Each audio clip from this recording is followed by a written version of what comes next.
하재영 평론가, 전지현 씨 임신 소식은 전해드렸는데 임신 중에 지금 화보 촬영을 하고 있나요? 예, 전지현 씨가 프랑스에서 그 화보 촬영하고 있는 모습이 한 해외 네티즌이 그 모습을 보고 촬영해서 올렸는데 아마 겨울 옷 화보를 지금 찍는 것 같습니다. 그래서 처음에 전지현 씨 모습만 보고 이거 지난 겨울 때 찍은 사진인가 했는데 그 앞에서 촬영하는 다른 스텝은 반팔 티셔츠를 입고 있는 것을 보면 지금 여름인데도 원래 패션업계는 미리미리 한두 계절 미리 그 옷을 그 준비를 하기 때문에 지금 그 임신한 몸으로 이 겨울 화보 촬영을 프랑스에서 하는 모습이 지금 포착이 된 겁니다.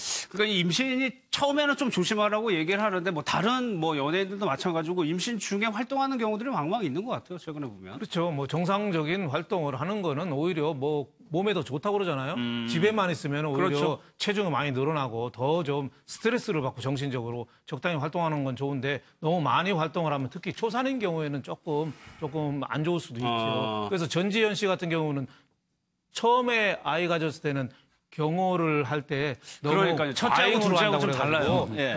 그래서 조금 논란이 빚기도 했는데 그때 그 암살, 영화 암살에서 그 전지현 씨가 굉장히 멋있게 나오잖아요. 이때도 10주 차였네요. 네, 그때도 그 인터뷰할 때 좀 과잉 경호 논란이 있었는데 영화 암살도 요새 나오는 이 구남도 못지않게 오히려 더 인기 있던 그 영화에 어떻게 보면 주인공처럼 나왔었는데 그때도 과잉 경호한 게 첫 아이니까 10주 차니까 그때는 조심해야죠. 어떻게 보면은 그 좀 지나면은 오히려 좀 더 활동하는 게 오히려 낫다 이렇게 얘기를 많이 합니다.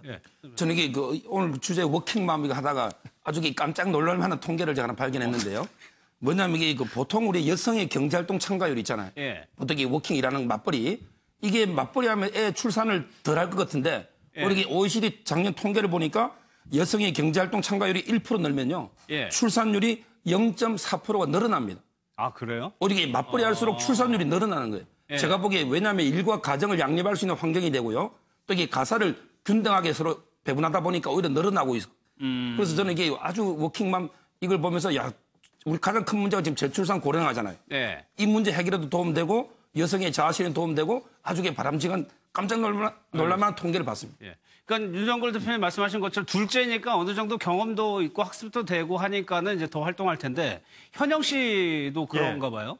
그러니까 전지현 씨하고 현영 씨가 조금 반대인데 전지현 씨는 처음 아이 가졌을 때는 굉장히 이제 보호를 해서 그때 우리나라 그 언론 매체 기자들이 막 비판하는 기사를 쓰기도 하고 왜 기자 만나는 자리에 경호원을 대동하냐 기자가 테러리스트냐라고 하면서 그런 일도 있었는데 그러니까 처음에는 조심하다가 둘째 때는 오히려 외국 나가서 이렇게 활동도 하고 그런 모습인데 현영 씨는 반대로 처음 아이를 가졌을 때는 임신 6개월 차까지 그냥 그대로 똑같이 방송 활동하면서 굉장히 활발하게 움직이는 모습을 보여줬는데 요번에 둘째를 가진 거죠.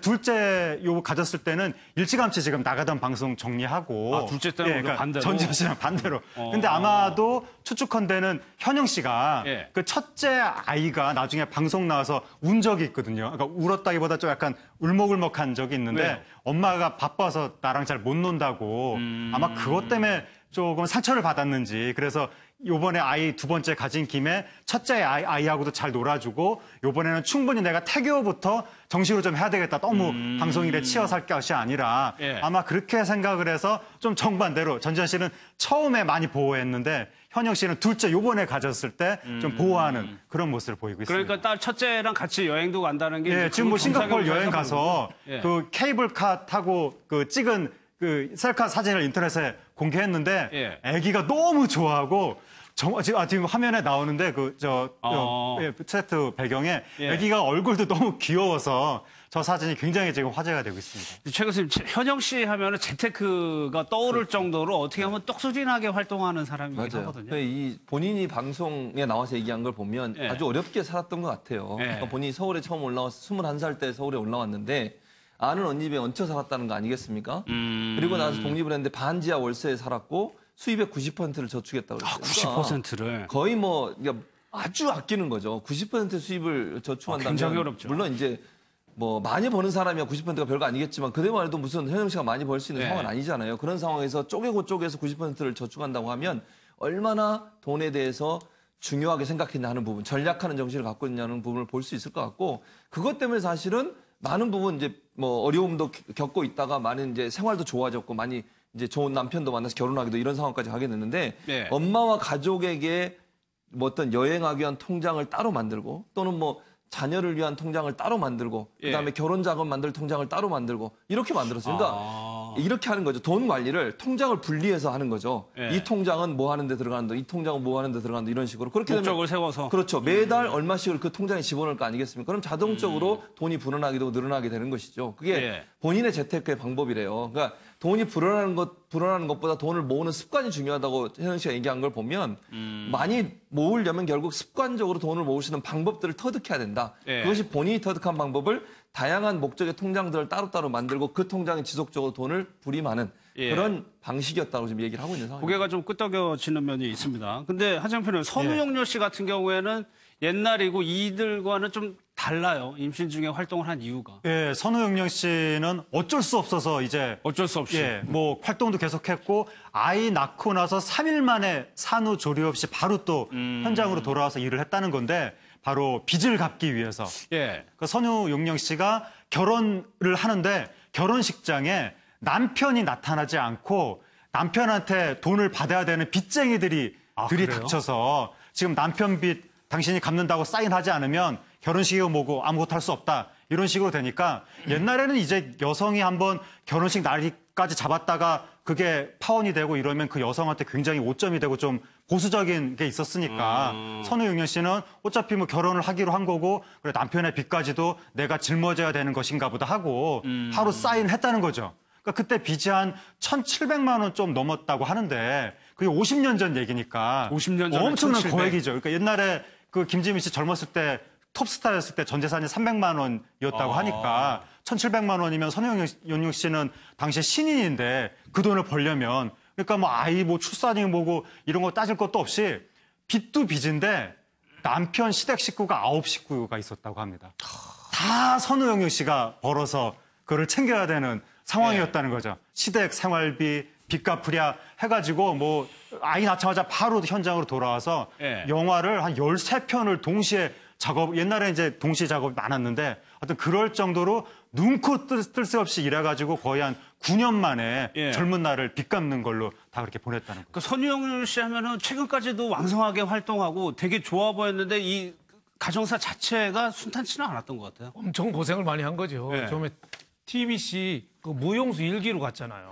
무용수 일기로 가서 외국 사람들하고 공연하다가 나는 도저히 무용은 안 되겠다. 외국 사람하고 몸매 차이도 많이 나고 뭐 잘하긴 잘한다지만 차이 나고 해서 연기자로 그냥 돌아섰잖아요. 근데 결혼할 때부터 하여튼 결혼식장에 빚 찾아왔죠. 또 남편이 또 돌아가실 때 10살 차이 나요. 남편하고. 네, 남편이 10살 연상인데 7년간 남편 병수발을 했어요. 병수발까지 그러니까 했네요. 얼마나 고생했겠어요. 그리고 또 선우용료 씨가 또 본인이 뇌경색이 녹화 왔나 중에 보네요. 그 방송 건강 프로그램 녹화 중에 검사해 보니까 뇌경색이 있는 거로 나타났어요. 그래서 한 1년간 치료하고 재활 치료를 해서 지금 활동을 하는데 저도 TV 화면 보니까 집에서도 실내 자전거 타고 굉장히 하여튼 열심히 뭐 이렇게 하는 모습을 봤는데 하여튼 선우용료 씨가 지금 올해 지금 45년생이니까 한국 나이로 73시거든요. 그러니까 여태까지 그 한 50년 동안 20대에 결혼해서 50년 동안 어떻게 보면 파란만장한 인생을 걸어왔죠. 근데 이제 또 자식들이 또 딸이 또 뭐 미국에서 국제 결혼했는데 처음에 그 연애 활동 좀 가수로 했었죠. 하다가 다시 또 한의사로 또 바뀌어서 또 자식들은 또 굉장히 또 성공한 거 아니냐 해서 지금 어떻게 보면 인생 중에 제일 좋은 게 소년에 고생하다가 노년에 또 괜찮은 게 인생이 괜찮은 거잖아요. 후반 인생이니까. 그러니까 어떻게 보면 선우용료 씨가 지금 고생 끝에 어떻게 보면 낙이 왔다. 뭐 이런 생각이 듭니다. 최현재 씨 보시면 뭐 다들 기억나실 거예요. 얼굴이요.